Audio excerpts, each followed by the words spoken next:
220টি শূন্য পদে নিয়োগ প্রয়োগ করতে হবে। এই 4 লাখ পদে যদি নিয়োগ করা হয় তাহলে ছাত্র সমাজের কর্মসংস্থান তৈরি হবে, বেকারত্ব হ্রাস পাবে। অত্যন্ত দুর্ভাগ্যের বিষয় হলো যেই অভ্যুত্থানের সূচনা হয়েছে শিক্ষার্থীদের জন্য, কোটা সংস্কারের জন্য, কিন্তু গত 2 বছরে শিক্ষার্থী সংশ্লিষ্ট বেকারদের কর্মসংস্থান সৃষ্টির জন্য কোনো কাজ করে নাই। অন্তর্বর্তীকালীন সরকার 18 মাসে ওইভাবে কোনো নিয়োগ প্রক্রিয়ায় তারা সার্কুলারই করে নাই, নিয়োগ দেয় নাই, যার কারণে 28 লাখ থেকে বর্তমানে প্রায় আরো 2 লাখ 30 লাখ শিক্ষার্থীরা বেকার রয়েছে। বর্তমান সরকারের বয়স অনেকে শিশু বলে, তারপর 6 মাস অতিক্রম হয়েছে। আমরা সরকারের প্রতি আহ্বান জানাই তরুণ বেকারদের, যুবকদের জন্য কর্মসংস্থান সৃষ্টি করা এবং সরকারি চাকরিতে যেই পদগুলো শূন্য হয়েছে অনতিবিলম্বে সেই শূন্য পদগুলো নিয়োগ প্রদান করতে হবে। আমরা দেখতে পেয়েছি যে বর্তমানে যে শিক্ষা প্রতিষ্ঠানের যে অস্থিরতা, আমরা বেগম রোকেয়া বিশ্ববিদ্যালয়, আমরা সেই আবু সাইদকে স্মরণ করি তার ঐতিহাসিক সাহসিকতার জন্য, যিনি বন্ধুকে নলের সামনে বুক পেতে লড়াই করে বাংলাদেশে স্বাধীন করেছেন, বাংলাদেশ থেকে দৈত্য দানব শেখ হাসিনার পতন নিশ্চিত করেছেন। সেই পবিত্র ভূমি বেগম রোকেয়া বিশ্ববিদ্যালয়ে দেখতে পেয়েছি আল্লাহু আকবার বলে স্লোগান দিয়ে হাতে লাঠি সোটা রামদা নিয়ে ছাত্র শিবির ছাত্রদলকে ধাওয়া দিচ্ছে।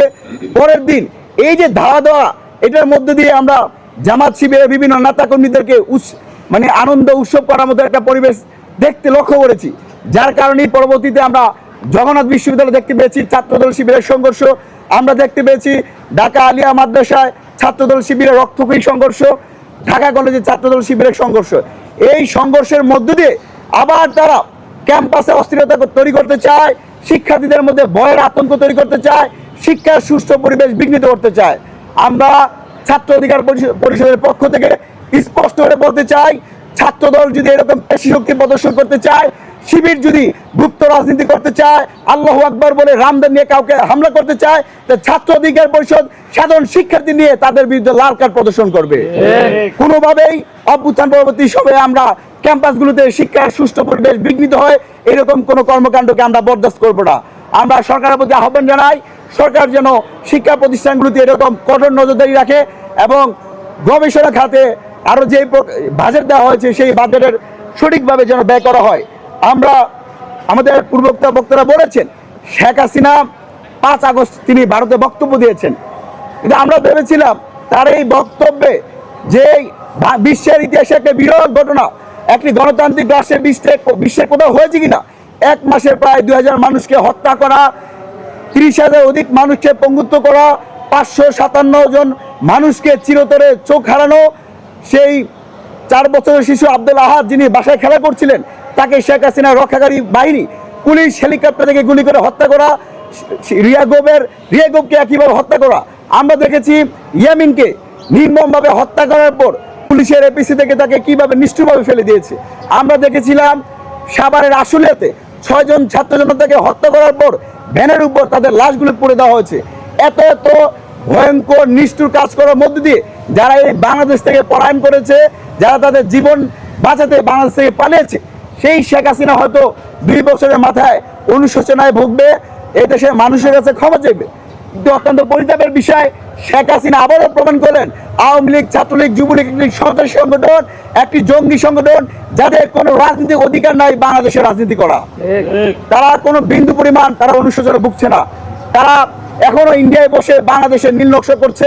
তবে সরকারের অনেক সমালোচনা করলো, আমরা এই জায়গায় সরকারকে ধন্যবাদ জানাই।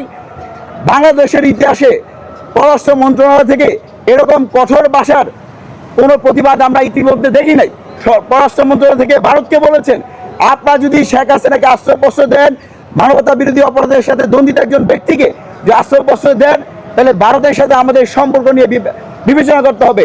বাংলাদেশ সরকার বলেছেন বাংলাদেশ কোনো কারো কররাজ্য হবে না, কোনো ক্লায়েন্ট স্টেট হবে না। এই বক্তব্য আমি মনে করি শুধু প্রধানমন্ত্রীর বক্তব্য নয়, এই বক্তব্য হচ্ছে বাংলাদেশের 18 কোটি ছাত্র জনতার বক্তব্য। আমরা এই বক্তব্যে সাধুবাদ জানাই। একই সাথে আমরা ভারতকে স্মরণ করে দিতে চাই, ভারতের সাথে আমাদের ঐতিহাসিক সম্পর্ক থাকলেও ভারত কিন্তু ইসরায়েল না, যাদের সাথে আমাদের কূটনৈতিক সম্পর্ক নাই। ভারতের সাথে আমাদের কূটনৈতিক সম্পর্ক রয়েছে। ভারত যদি এদেশের ভারতের ঠিক করতে হবে তারা কার সাথে সম্পর্ক রাখতে চায়, তারা কি আওয়ামী লীগের প্রেতাত্মা খুনি দস্যুদের সাথে সম্পর্ক রাখবে নাকি বাংলাদেশের জনতার সাথে সম্পর্ক রাখবে, এই সিদ্ধান্ত ভারতকে নিতে হবে। যদি এই জায়গায় তারা আওয়ামী ফেসিবাদের পক্ষে বয়ান উৎপাদন করতে চায়, তো অবশ্যই আমরা ভারতের আধিপত্যবাদের বিরুদ্ধে পূর্বের না আবার সোচ্চার থাকবো।